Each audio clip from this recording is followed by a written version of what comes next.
Hey there folks, Aldershot here, and today we're going to do an initial impressions on XCOM 2. It's developed by Firaxis, and it's available on Steam at the regular price at around $60 USD. Now this is only an initial impressions because it's only based on the first 9 hours of my playtime, in which 4 of those I had to replay. We'll get more into that, of course. And this isn't a full or formal impression on XCOM 2, as I just don't have that kind of experience quite yet, right? We'll do a full formal impression when I feel like I have more experience with the game, but for the time being, I want to share some of my initial thoughts of XCOM 2. Now, something else to keep in mind is that I haven't played an XCOM game before. This is going to be my first one. In fact, I don't really play a whole lot of turn-based strategy games either. So this impression, these opinions, will be based off of someone who's new to the franchise, and from someone who doesn't really regularly play this genre of games either. Nothing against it, I just never put that much time into it in the past, right? But this might be useful for anyone else who might be interested in XCOM 2 but have no previous experience with the franchise or much experience with the genre as well, which I think a lot of people are in the same boat that I'm in, to be honest. But anyways, for the purpose of this video, we're going to load into a game that we already got started. Not our latest file. We're going to load into a combat scenario that we already got started here and kind of talk about it. So something else about this impression is that I'm not going to go too far into the game's features or mechanics, right? This is a AAA game, so I think most other YouTubers and reviewers will be able to handle describing exactly what this game entails as far as mechanics are concerned. I will go over some of the very, very basic stuff, but this is more on just my initial experience and some of my thoughts and opinions on the game. Alright, just to clarify a few things here. But anyways, we're in the game now, and this is, like I said, a turn-based tactical game, and this does take place in the isometric view. As far as the graphics are concerned, as you can see, it's quite nice. You know, this being a AAA game, you know, the budget for art assets is going to be pretty high, and indeed the game does reflect that budget. It takes place in a semi-post-apocalyptic world where aliens have taken over the Earth, and we are a part of a rebel group trying to take our home planet back, essentially. Now, it's our turn at the moment, and we essentially can take 2 turns per phase, or 2 turns per turn, if that makes any sense, or maybe 2 phases per turn. There you go. Let's take our first phase in this turn. We're going to just move behind cover here. These emblems, these shield emblems, represent how much cover each object will provide the character. As you can see, half an emblem will mean half cover. A full emblem will mean a full cover, essentially, a full cover object. And obviously, the amount of cover that the character receives will also decide on the probability of he or she being shot by the enemy. And probability will be a very common theme in this game. Random dice rolls and probability is essentially the core mechanic of this game. Everything you do is based off of dice rolls. So that means even if you are point blank with a shotgun standing next to the enemy and you have, say, an 85% chance of success, well, even at point blank, you might hit that 15% chance of failure and miss your enemy. And indeed, that is infuriating, right? And it is a common complaint about XCOM games, right? Now, there's also one of the reasons why a lot of people like XCOM games. Now, I'm new to the series, and I find it interesting. Let's just say. It's very interesting. Now, I did talk about the probability and the dice rolls and how it can be infuriating. However, that can also work in your favor because the enemies must also play by the same rules. So if they're point blank at you, and let's just say they have an 80% chance of hitting you, well, they might hit that 20% chance. They might miss you, and then that's when you can have an opportunity to recover from what could be a horrible, horrible situation, right? Now, currently we're in a mission where we have to recover about at least 6 civilians. This is a mission without a turn limit. Now, let's talk about turn limits a little bit. Now, like I mentioned before, I haven't played the original XCOM, but I have talked to a lot of friends who have, and some of them are actually kind of, let's just say, less than pleased about the turn limit that's introduced in this game. Meaning there's only so many cycles before the mission ends and you fail, right? Like I said, not all missions have it, but a lot of them do. And apparently a lot of classic XCOM fans aren't too happy about it. Now for me, being new to the series, I actually like the turn limit. It does a couple of things that I found to be pretty interesting. First of all, it keeps your group moving forward. It keeps applying that pressure on them to essentially be on the offensive and not be so defensive. And yeah, it just kind of forces you into certain tactical choices that you might not make otherwise. And that can be very, very interesting, right? Now, keeping in mind, I think a lot of the old school fans distaste, or not a lot, but maybe a segment of the old school fans distaste for this new mechanic, this turn limit mechanic.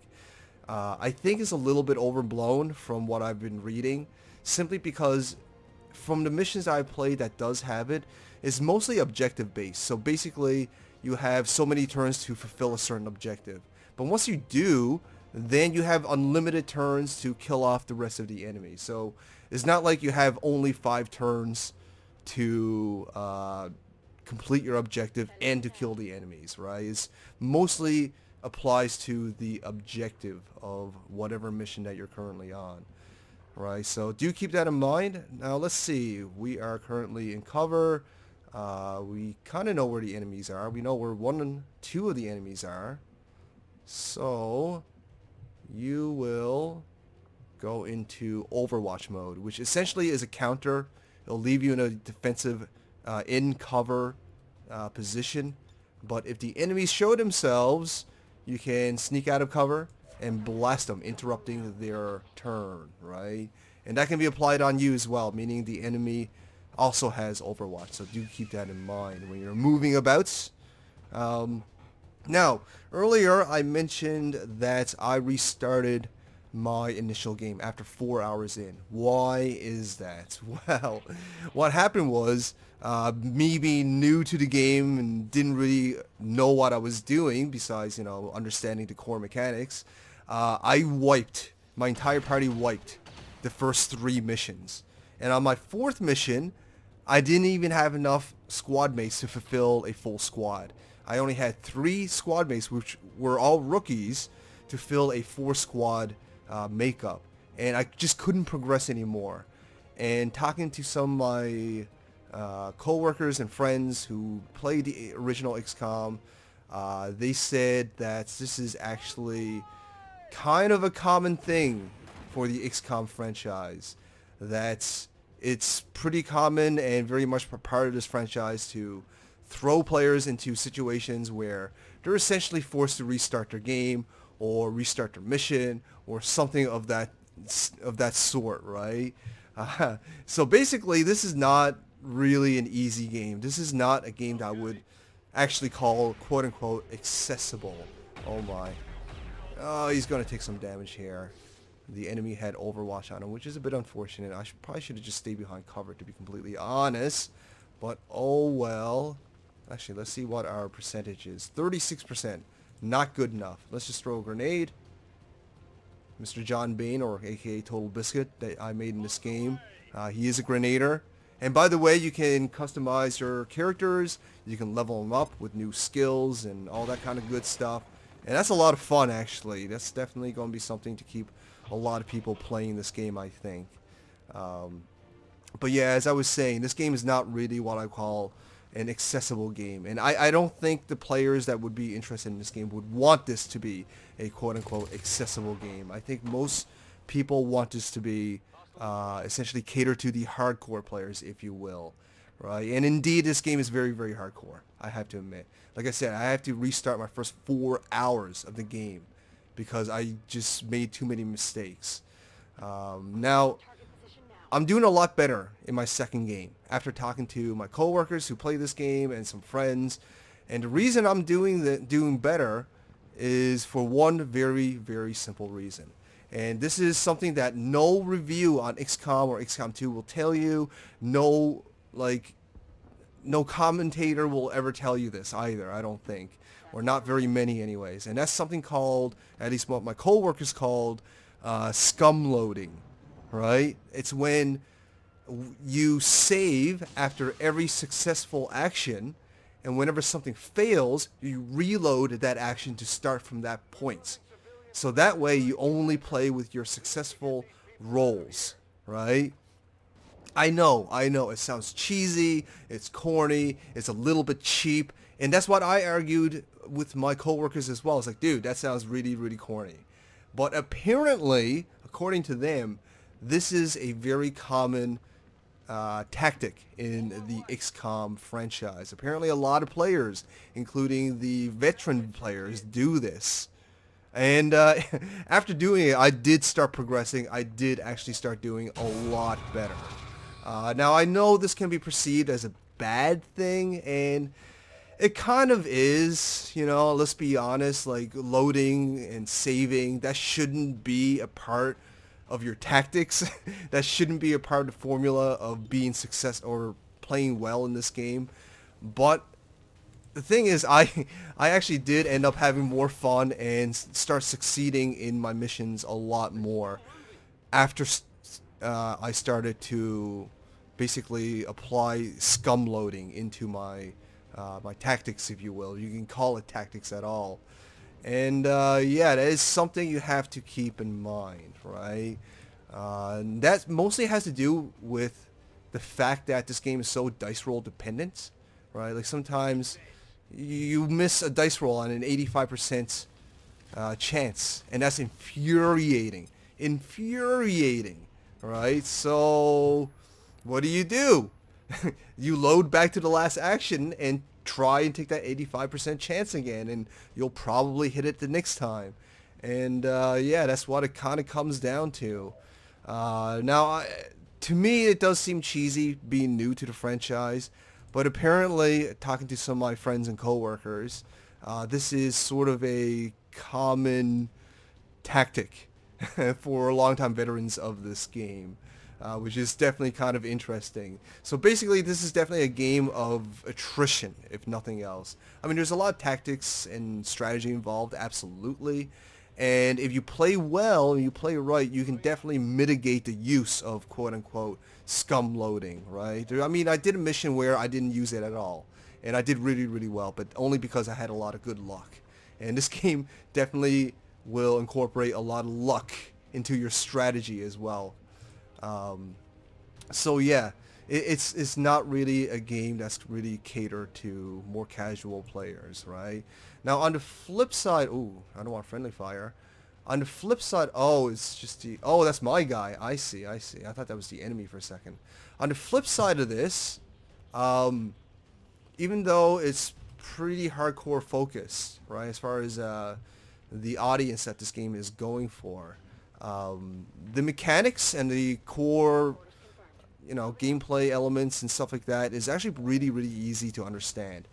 The game has actually done a really, really good job at explaining all the basic, I guess, mechanics and features of the game really, really well. I mean, it didn't, besides, you know, not really understanding how to apply said mechanics, it didn't take me very long to understand them. You know, you got your turns, each turn has 2 phases, you have your attack, you have your Overwatch, which is again is your counter, and you can rank up your soldiers, and eventually they'll get special abilities, and they'll be more specialized in your class, and you can customize your base and upgrade your base. You know, these are very, very simple things to understand. The game has paced itself very, very well in teaching you these very core mechanics, right?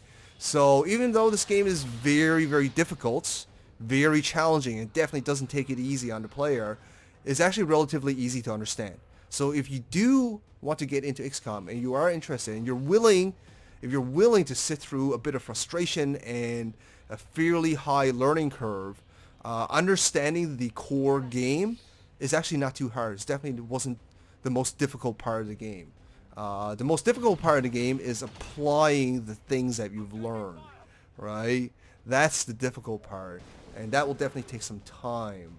Now, I also want to talk about one other thing that this game has changed from XCOM 1. From my understanding anyways, because again, I haven't played XCOM 1, but from what I've read and from what my friends are telling me, one nice addition to XCOM 2 is that they made the maps and missions randomly generated or RNG generated, right? So in the previous XCOMs, the missions and the maps, they were pre-designed, meaning there would be some repetition with some of the games that you play. But since this one is more randomly generated, each time you play a mission or a map, it will absolutely change, right? And I've experienced this for myself. Like, I played a mission where I failed and restarted. However, the map changed, but a lot of the major core elements of that map remain the same. Like, for example, there was a big burning bus in the middle of the map when I first played it. That big burning bus was still there in the second time playing it, but was moved off to the side a little bit, and the enemy placement was a little bit different as well. And that absolutely changed my tactics, of course. So that's actually kind of a welcomed addition, in my opinion. Let's see. Let's kill off maybe this guy. This guy's 2% chance less. You know what? We're going to just put him in Overwatch and hope for a counter, because I don't like the dice rolls on those. 84 or 86% is really not that good. You have to factor that into your tactics, absolutely. But yeah, so that's my experience with the game so far. Definitely very, very difficult, and definitely not for the faint of heart, if you will. It's definitely going to require a lot of patience and a lot of learning. The learning curve is actually very high in this game, absolutely, without a doubt. But if you're able to get past that, if you're able to get through that barricade of learning the game and how to apply all the mechanics and all that kind of stuff into your strategy, then I have to say it's very, very satisfying. This is one of the most satisfying games I've ever played. Like, when I was able to finish a mission without losing anyone or anyone being wounded at the end of it, like, I was just celebrating, right? I was just celebrating. It was just so amazing to me. It is absolutely, you'll get such a sense of gratification from this game. It is, again, like I said, one of the most satisfying games I've ever played. The combat is extremely enjoyable, extremely cerebral, right? It's maniacal in the strategy potential of the game, right? And like I mentioned before, you can actually mitigate a lot of that dice rolls and quote-unquote scum loading if you play smart. If you play smart, you can mitigate a lot of that cheesiness that comes with the XCOM franchise. But like I said, it's not going to be for everybody, and it's definitely going to require a lot of patience and a lot of learning to fully enjoy the game. And be prepared to restart not only missions, but full games as well. One of my coworkers told me that he was 15 hours into his XCOM 1 game. Again, right now we're just talking about XCOM 1. This is an anecdotal kind of story here, but he played XCOM 1. 15 hours into his game, he restarted because the game just screwed him over. He had no squad mates left, and he didn't have any resources to hire anybody, kind of like my situation. But luckily for me, I was only 4 hours in. He was 15 hours in. So this game can definitely drive you bonkers if you're not careful. You know, the wrong choices, one wrong choice will screw your entire game. And I'm not just talking about missions where you place a friendly in the wrong place or something like that. No. I mean, if you upgrade the wrong thing, or you don't upgrade fast enough and stuff like that, and your base even, then your game could potentially be screwed in later missions, right? So this is a game that will require research. It will require some cheese balling, right, with the save and loading, the scum loading, and it will absolutely require a lot of learning, right? Most games, I refuse to look up guides when I first play them. I refuse to look up even reviews or trailers or anything like that. I like to go in as naked as possible. But in this case, after my failed attempt, my first 4 hours, I just said screw it. I looked up every single guide I could get my hands on, you know? I really just wanted to understand the game, and my game improved because of it. Because I put that little bit of research time into it. You know, I was having a lot more fun with it. This is just one of those kind of games where you will have to do some research if you want the most out of it. And again, I am talking mostly to people who aren't familiar with XCOM, who do want to get into it for the very first time. That is going to be my perspective because that is who I am right now as far as playing this game. Like I said, I haven't played the other XCOMs. In fact, I don't even play a lot of these tactical turn-based RPGs either, right? So I'm kind of going into this naked. But I'm kind of grateful that I did because, yes, I am absolutely enjoying myself. Given a few scum loading here and there, but when I successfully complete a mission, absolutely the greatest feeling in the world. It really, really is, right? But anyways, that's about it. This is our initial impressions of XCOM 2. Stay tuned for a more full-on impression on the game if I get around to it, if I play more of it, and I find that I have enough experience to talk about it in more detail. So thank you so much for watching, everybody. If you enjoyed this, show me some love, like, share, favorite, and comments. And if you haven't already, subscribe, and I'll bring you lots more video games just like this. Aldershot out.